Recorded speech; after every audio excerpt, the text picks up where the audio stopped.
Assalamualaikum warahmatullahi wabarakatuh. Mungkin nama Sunan Derajat tidak seterkenal Sunan Kalijogo, Sunan Kudus, Sunan Muria, atau Sunan Ampel, karena tidak begitu terkenalnya Sunan Derajat, setidaknya dibandingkan dengan nama-nama yang saya sudah sebutkan tadi. Maka video mengenai Sunan Derajat ini dibuat. Silakan Anda menonton video ini hingga selesai.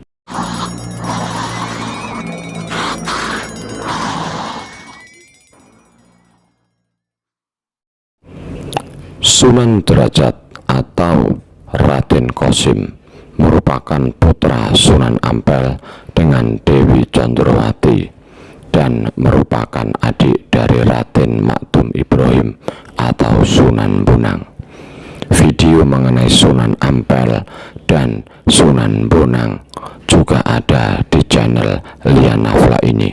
Silahkan Anda lihat pada video sebelum video Sunan Derajat ini.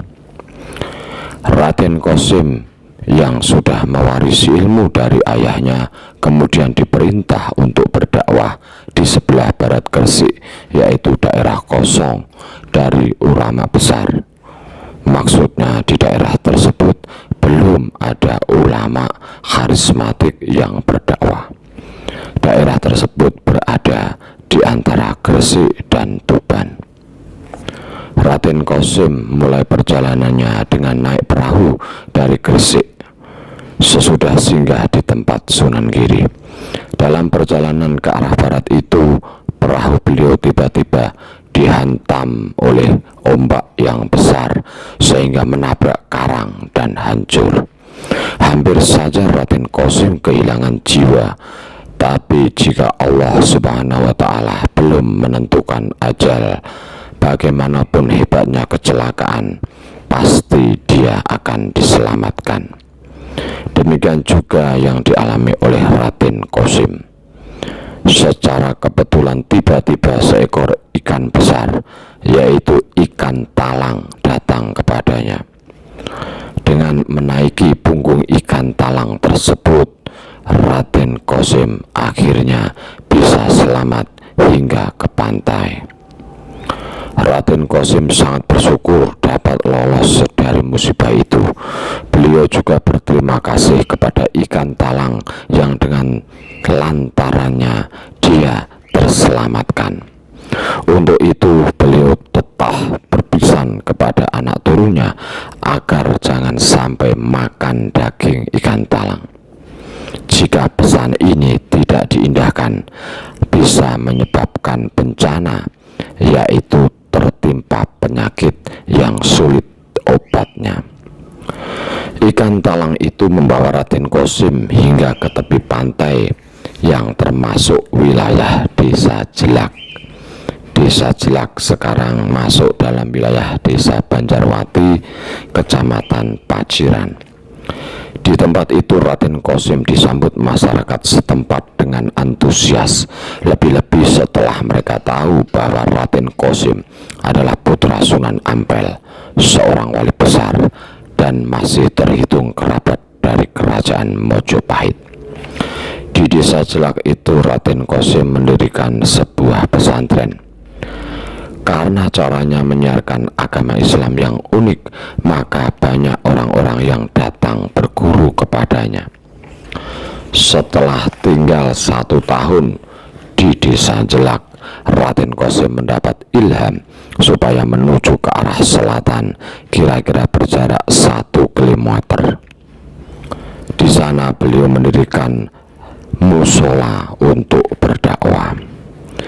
3 tahun kemudian secara mantap beliau mendapat petunjuk agar membangun tempat berdakwah yang lebih strategis, yaitu di tempat yang lokasinya lebih tinggi dari daratan sekitar. Tempat tersebut dikenal dengan nama Dalem Dhuwur. Di bukit yang disebut Dalem Dhuwur itulah sekarang dibangun Museum Sunan Derajat. Adapun makam Sunan Derajat terletak di sebelah barat museum tersebut. Raden Qasim adalah pendukung aliran putih yang dipimpin oleh Sunan Giri.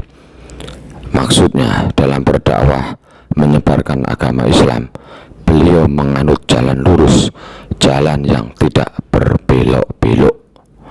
Agama harus diamalkan dengan lurus dan benar-benar sesuai dengan ajaran Rasul.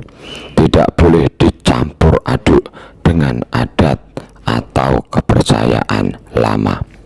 Meski demikian, beliau juga menggunakan kesenian rakyat sebagai alat berdakwah.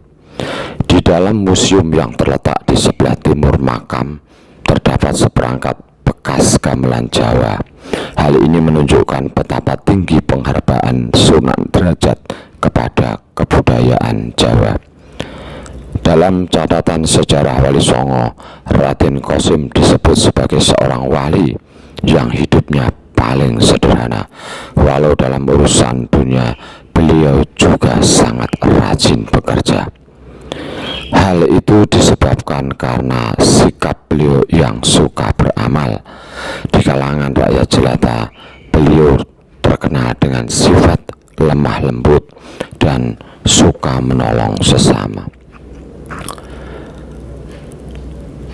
Ada beberapa ajaran dari Sunan Derajat yang semuanya bersumber dari Al-Quran, hadis, ijma, qiyas, dan juga ajaran dari guru-guru beliau seperti Sunan Ampel. Kemudian ada yang berasal dari ajaran atau pemikiran yang telah tersebar luas di masyarakat.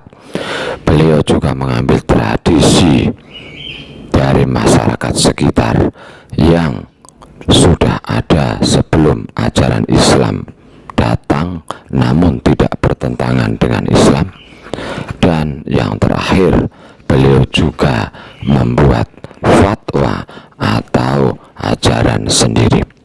Di antara ajaran dari Sunan Derajat yang terkenal adalah menehono teken marang wong wuto, menehono mangan marang wong kang luwe, menehono busono marang wong kang udo, menehono ngiyup marang wong kang kudanan.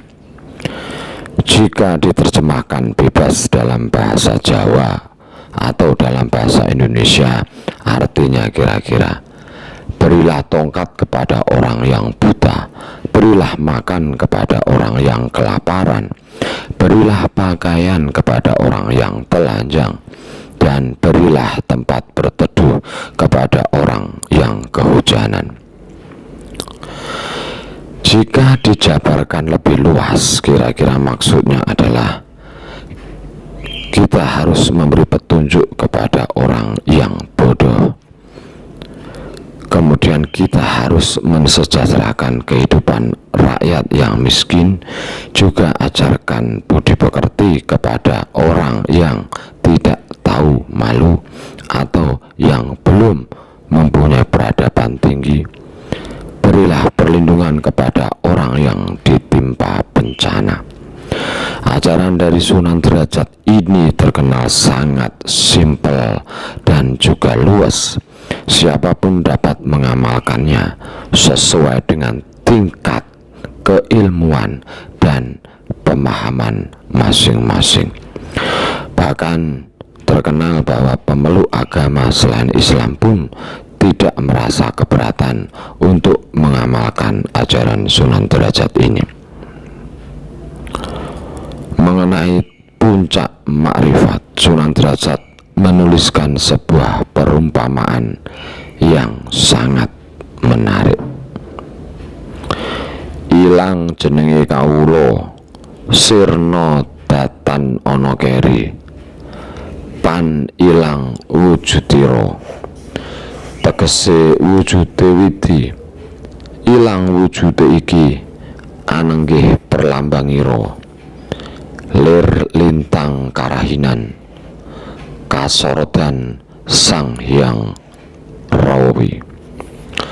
Maksudnya, hilang jati diri makhluk, lenyap tiada tersisa, karena hilang wujud keberadaannya. Itulah juga wujud Tuhan, itulah yang ada di sini. Adapun bersamaannya, seperti bintang di waktu siang yang bersinar oleh matahari. Selain terkenal sebagai seorang wali yang berjiwa dermawan dan sosial atau suka beramal, beliau juga merupakan salah satu anggota Dewan Wali Songo yang sangat mendukung Kesultanan Demak Bintoro, memberi sumbangsih yang tidak sedikit pada pendirian Masjid Agung Demak pada saat itu. Dalam bidang kesenian, selain terkenal sebagai seorang ahli ukir, Sunan Derajat adalah orang yang menciptakan tembang pangkur. Hingga sekarang tembang tersebut masih disukai rakyat Jawa. Sunan Derajat atau Raden Kosim, nama tersebut diberikan kepada beliau karena beliau berada atau bertempat tinggal di sebuah bukit yang tinggi. Bukit yang tinggi tersebut melambangkan dan sesuai dengan tingkat ilmunya yang tinggi, derajatnya yang tinggi, yang dekat dengan Allah Subhanahu wa Ta'ala. Wallahu a'lam bishawab. Terima kasih sudah menonton channel Lianafla. Assalamualaikum warahmatullahi wabarakatuh.